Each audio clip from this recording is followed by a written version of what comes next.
Sabe aquele projeto que provavelmente vai ter a interação ou a opinião de muitas pessoas, que ao final dele você vai acabar ouvindo: mas por que você não fez disso? Por que você não usou isso? E que vai ter muito a participação das pessoas?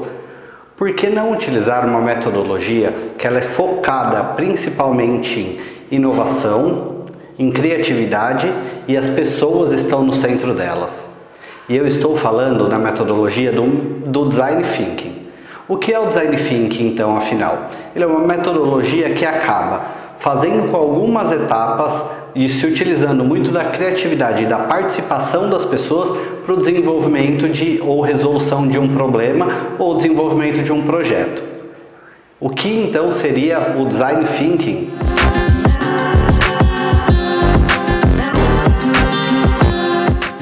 Olá pessoal, tudo bem com vocês? Eu sou o Fábio Oliveira, eu sou consultor de engenharia e projetos e nesse canal a gente fala um pouco sobre projetos, algumas metodologias, alguns processos e como que você pode utilizar de forma descomplicada a gestão de projetos no seu dia a dia. No vídeo de hoje eu quero falar um pouquinho sobre a metodologia do Design Thinking. Para quem nunca ouviu o que é o Design Thinking, ele é uma metodologia de processos que começou na área de design, mais ou menos de produtos, e acabou se popularizando, invadindo várias outras dimensões e vários outros meios corporativos também. Mas afinal, qual que é o conceito de Design Thinking?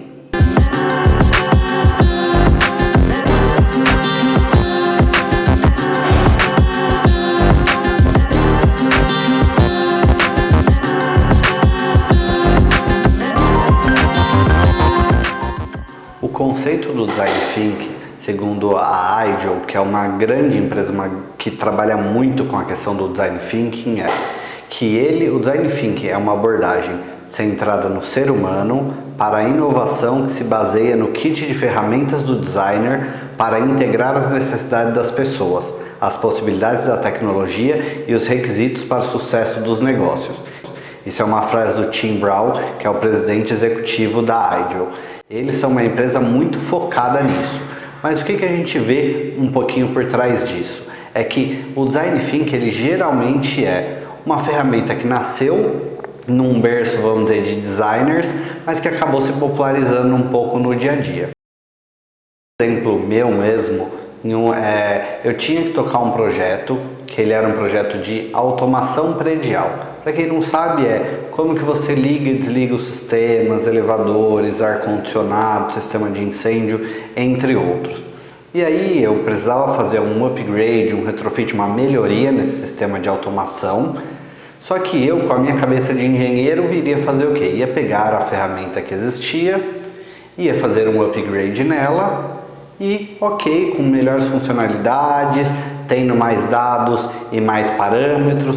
Porém, quando eu fui apresentar esse projeto para um dos executivos que eu respondo, ele acabou me barrando um pouquinho, literalmente, e falando: cara, não vai ser desse jeito, Fábio, porque você está com muita cabeça de engenheiro, a gente vai continuar com um sistema que ele é só voltado para a edificação e que não tem nada a ver com as pessoas. Na hora que eu ouvi isso, deu aquela travada na garganta. Então, por que não pegar esse toque que ele deu, essa justificativa dele que talvez ficaria muito quadrada, e tentar fazer algo que fosse totalmente diferente? Aí eu acabei recorrendo e pensando em como eu poderia usar o Design Thinking para implantar nesse projeto em específico. E eu não poderia estar mais correto nisso. Aliás, ele não poderia estar mais correto, porque de fato, se fosse na minha primeira visão do que eu deveria ter feito, eu ia ter feito um sistema muito quadradinho, com muitos dados voltados para mim, que sou engenheiro, assim como para minha equipe, que também é formado só por engenheiros basicamente. E aí a gente acabou fazendo algo muito mais iterativo, então ouvindo as pessoas, entendendo quais eram as necessidades, entendendo algumas necessidades que necessariamente nós nem sabíamos que existia. E aí nós acabamos fazendo um sistema que era muito mais voltado para as pessoas do que para a edificação, e foi uma história que ficou bem legal, realmente.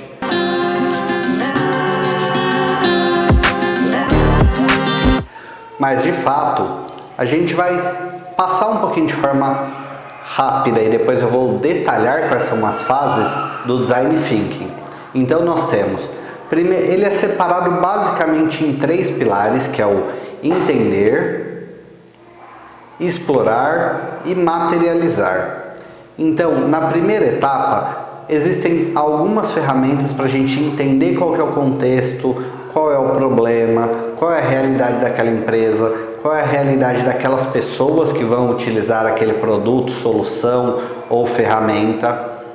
Depois, na fase de exploração, nós vamos realmente mais para entender o como isso acontece ou quais ideias nós podemos captar, o que a gente consegue fazer com relação a isso. E depois materializar é na fase que a gente vai para a execução. Então, ampliando um pouquinho esses 3 pilares que eu acabei falando para vocês, a gente tem a primeira fase de empatizar, então se colocar no lugar do outro, definir algumas questões, idealizar, prototipar, testar e de fato implementar. E aí, o Design Thinking ele pode servir tanto como uma metodologia para você implantar um projeto, como ele pode servir para uma etapa preliminar de um projeto, sendo a fase de um business case, entendendo qual é o problema, entendendo uma solução que possa ser criativa e inovadora, para depois de fato partir para a execução e montar-se um projeto que pode ser usando metodologia Agile, usando uma metodologia um pouco mais tradicional, enfim. Mas ele é um grande catalisador e um grande impulsionador para ideias inovadoras e criativas. E para também a gente conseguir se colocar no lugar da outra pessoa.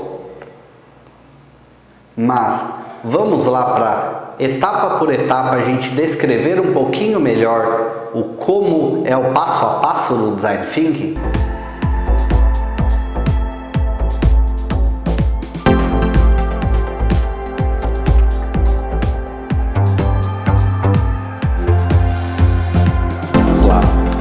Etapa do Design Thinking é a fase de imersão. O que a gente faz na fase de imersão? A gente começa a coletar maior número de dados, de informações sobre o problema possível, quem é impactado com ele, o como é impactado com ele. Então, de fato, se mergulha naquele problema, entende o que precisa ser solucionado e faz-se uma coleta de informações de forma muito minuciosa e de forma muito aberta. Então, para isso, geralmente podem ser utilizados pesquisas para empresas que são muito maiores ou reuniões, enfim, inúmeras ferramentas para se conseguir coletar esse tipo de informação. Desde empresas que sejam menores, onde você tem um contato muito mais próximo com as pessoas que estão lidando com aquele problema ou a evolução daquele produto, como para empresas muito maiores e que tem uma questão de mercado muito maior, que eles conseguem outros tipos de dados para conseguir entender e fazer a imersão de fato de como está aquele problema e o que é de fato esse problema. E aí também nessa fase de imersão a intenção é deixar muito aberto e também de forma empática. Então se colocar um pouquinho no lugar do outro, com a visão do outro, o que aquele problema realmente está impactando no dia a dia dele ou não. A segunda etapa é a etapa da análise e síntese. Então, depois de ter coletado uma grande quantidade de informações, começa-se a dar uma filtrada um pouco nessas informações, começa-se a categorizar um pouco essas informações para se entender em que conjunto elas se aplicam. Lembrando, pode ser uma pesquisa que seja pequena, mas quando é uma pesquisa muito grande, a gente precisa fazer uma clusterização, a gente precisa fazer uma concentração de algumas informações, categorizando elas de alguma forma, para depois conseguir se analisar e entender quais foram todas as aplicações, ideias, sugestões, reclamações e os problemas que apareceram na fase de imersão. Então, fazendo essa categorização, a gente completa a segunda etapa de um processo de Design Thinking. A terceira etapa do processo de Design Thinking, ou num projeto de Design Thinking, é a fase da ideação. Essa fase é como se fosse um brainstorm. Então, depois das etapas de entender quais são todos os problemas, vamos dizer, encontrados ou sugestões encontradas, ter sequenciado e analisado um pouco eles, chama-se uma equipe, e a intenção é que essa equipe seja o mais multidisciplinar possível, com perfis, ideias, características, departamentos mais diversos, para conseguir-se ter ideias e conseguir-se resolver o problema de uma forma que consiga agradar, vamos dizer, a gregos e a troianos também. Então nessa fase se fazem alguns brainstorms, então se coletam várias ideias de como resolver os problemas. E nessa etapa a gente também não vai barrar, vamos dizer, quais são qualquer das sugestões que apareçam.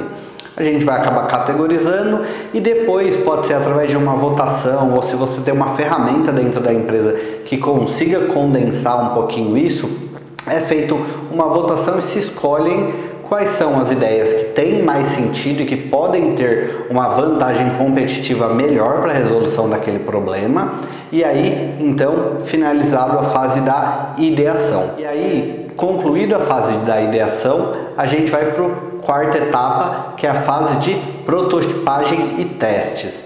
Então aqui nesse momento o que nós fazemos é realizar ou protótipos, ou provas de conceito, ou desenhos, enfim, diversas situações para que as pessoas consigam interagir com aquilo que foi desenvolvido, com aquela ideia e como ela pode ser aplicada. A intenção disso é fazer num ambiente mais controlado um pouco, com o menor custo possível e de forma muito mais rápida, o teste se aquela ideia que foi realmente levantada, se ela faz sentido ou não.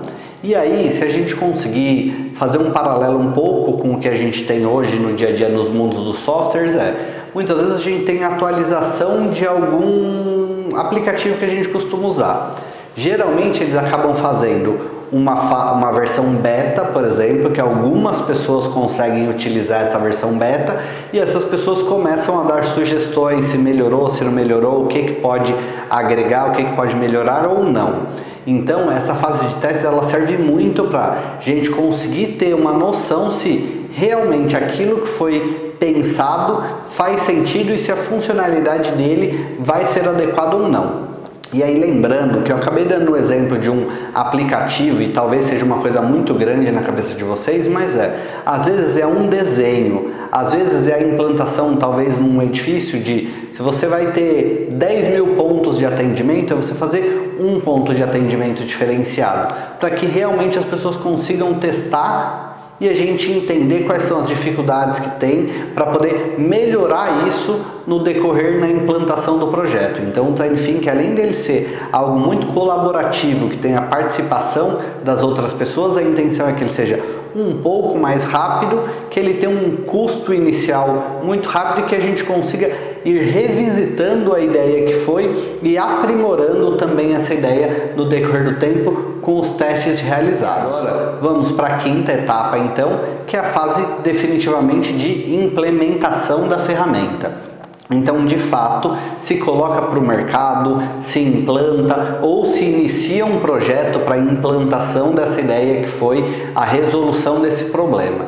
Então, a gente teve algumas etapas entendendo qual era o problema, prototipando, criando ideias sobre ele, fazendo o protótipo dele e aí, entendendo que isso de fato fez sentido, nós iniciamos a implementação dele. E isso pode ser, de novo, como eu já tinha falado um pouco antes no vídeo, que o Design Thinking ele pode ser tanto um projeto já para implementação, como ele pode ser um estudo de caso, um business case, para se de fato iniciar um projeto que seja algo muito maior. Então ele pode ser usado como ambas as situações, por exemplo, e lembrando que uma das características principais do Design Thinking é tentar sempre se colocar no lugar do outro, entender o que a outra pessoa está fazendo, de forma inovadora e criativa, mas sempre com a participação das pessoas que vão utilizar aquela ferramenta ou solução, e também tentando se colocar, entendendo quais são as dificuldades,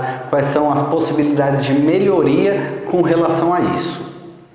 E você, já participou de algum projeto utilizando o Design Thinking? Ou enxerga nas etapas dos projetos que você já participou que ele poderia ter sido utilizado para também agregar valor ao resultado do projeto? Deixa nos comentários aqui então se você já participou ou se você poderia ter usado isso de uma forma em outros projetos que você já participou.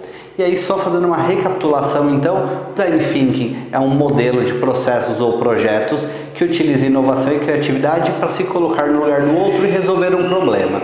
Ele tem as 5 etapas dele então, que é imersão, análise dos dados, a ideação, prototipagem e implementação.